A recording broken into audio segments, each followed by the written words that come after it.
Everyone, good morning. কেমন আছো তোমরা সবাই? রিয়েল ব্লগার সৌমি চ্যানেলে তোমাদের জানাই অনেক অনেক অনেক ওয়েলকাম আর অনেক ভালোবাসা দিয়ে আজকের ব্লগটি স্টার্ট করছি।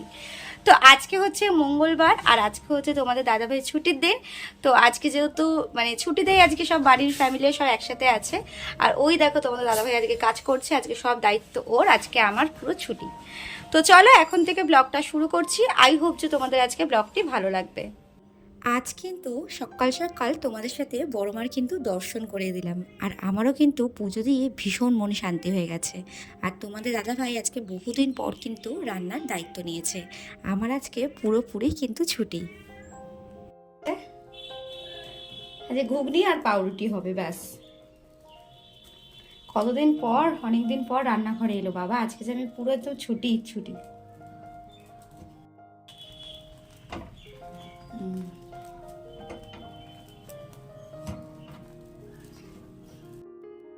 তো সকাল সকাল রেডি হয়ে বেরিয়ে পড়েছিলাম, যাবো একটু বড় মার মন্দিরে। অনেক দিনের ইচ্ছে করছিল একটু বড় মার মন্দিরে পুজো দিতে। ফাইনালি মাকে আজকে দেখে মন পুরো শান্তি হয়ে গেল। খুব ভালো লাগে আজকে পুজো দিতে। আর যেহেতু আজকে মঙ্গলবার, ভীষণ ভিড়, তাই একটু সকাল সকালে বেরিয়েছিলাম।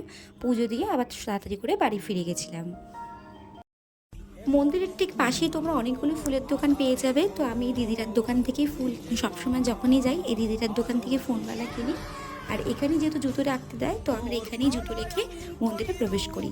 এই ফার্স্ট টাইম কিন্তু আমি এত ভিড় দেখলাম বড়মার মন্দিরে। আমরা এই প্রথমবারে সবসময় আমরা মন্দিরের ফার্স্ট একদম সামনের দরজা দিয়ে যাই, কিন্তু এইবারে দেখলাম মন্দিরের পিছন দরজা দিয়ে আমাদের মন্দিরে প্রবেশ করিয়েছিল। অনেক দিন পর কখন মাকে দেখবো ভাবছিলাম, অনেক দিন পর আসলাম, বেশ কিন্তু ভালো লাগলো। তোমাদেরকেও কিন্তু মায়ের সকাল সকাল দর্শন করিয়ে দিলাম। তো মন্দির থেকে ফিরে এসে আর ভিডিও করা হয়নি, যেহেতু সকালবেলা ব্রেকফাস্ট বানিয়ে রেখে গেছিলাম যাতে এসে খেয়ে নিতে পারি আমরা। তো এসে আগে ব্রেকফাস্টটা সেরে নেবো, তারপরে বাদ বাকি দুপুরের কাজে হাত দেবো। তো তাই যেহেতু আজকে আমার ছুটি, তোমাদের দাদাভাই সব দায়িত্ব নেবে বলেছে, তো আজকে আমার সেরকম কোনো টেনশানই নেই। তো চলো দেখা যাক যে দুপুরবেলা কী মেনু হয়। তোমরা ভিডিওর কন্টিনিউ দেখতে থাকো।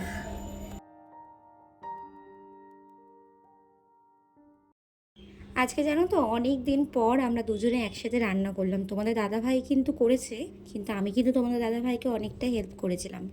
তো তোমাদের দাদাভাই বলেছিল ঘুগনি রান্না করবে আজকে।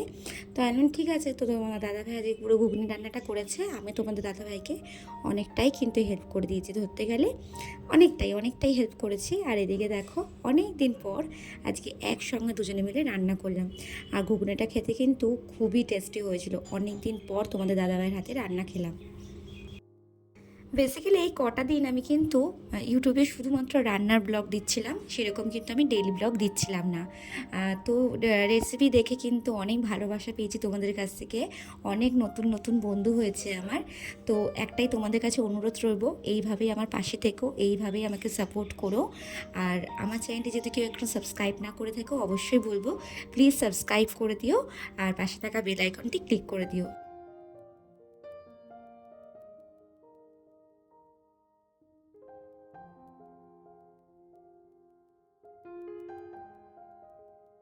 আর আজকে কিন্তু আমাদের বাড়িতে একটা খুব ভালো রেসিপি হয়েছে, যেটা খেতে কিন্তু আমরা সবাই খুব ভালোবাসি। কি হচ্ছে? চিকেন বিরিয়ানি।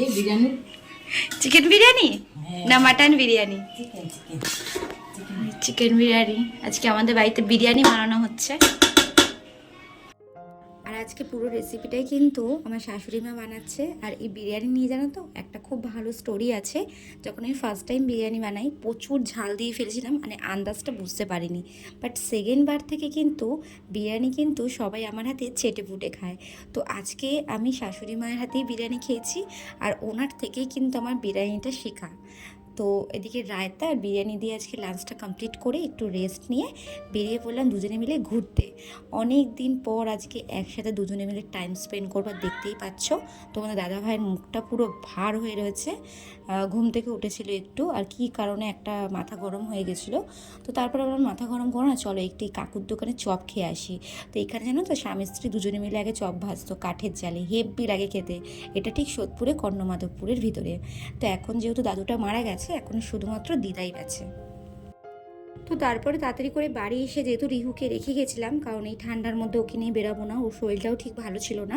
তো রাত্রিবেলা তাড়াতাড়ি করে এসে আজকে কোনো কিছু রান্না আর করবো না, আর একবেলার মতো যেহেতু বিরিয়ানি করেছিলাম সেরকম ছিল না বিরিয়ানি। তো রাত্রিবেলা তোমাদের দাদাভাই বললো সব ভেজিটেবলস দিয়ে চাউমিন খাবে। তো ভাবলাম ঠিক আছে তাহলে চাউমিন বানিয়ে দিই। এখানে বিনস, গাজর সব কিছুই ছিল, ফুলকপি ছিল, দিয়ে সব কিছু দিয়ে কিন্তু চাউমিন বানিয়েছিলাম। তো আজকে যেহেতু সকাল থেকে দুজনে মিলে রান্না করেছি, তো ভাবলাম আজকে রাত্রিরটা কেন বাদ দেবো, রাত্রিরটাও চলো দুজনে মিলেই আজকে রান্নাটা সেরে ফেলি। তো আমি এদিকে দেখো সবজিগুলো কেটে এদিকে ভাজলাম, তোমাদের দাদাভাই এদিকে চাউমিনটা সেদ্ধ করে নিচ্ছিল। তো যাই হোক বন্ধুরা, আজকের মতো ভিডিও এখানেই শেষ করছি। আবার দেখা হবে কালকে কোনো নতুন ব্লগের সাথে। আশা করছি তোমাদের আজকে ভিডিওটাই ভালো লেগেছে। ভালো লাগলে অবশ্যই কিন্তু লাইক, কমেন্ট, শেয়ার করতে কিন্তু কেউ ভুলো না। আজকের মতো টাটা, আবার দেখা হবে কালকে কোনো নতুন ব্লগের সাথে। Thanks for watching my video.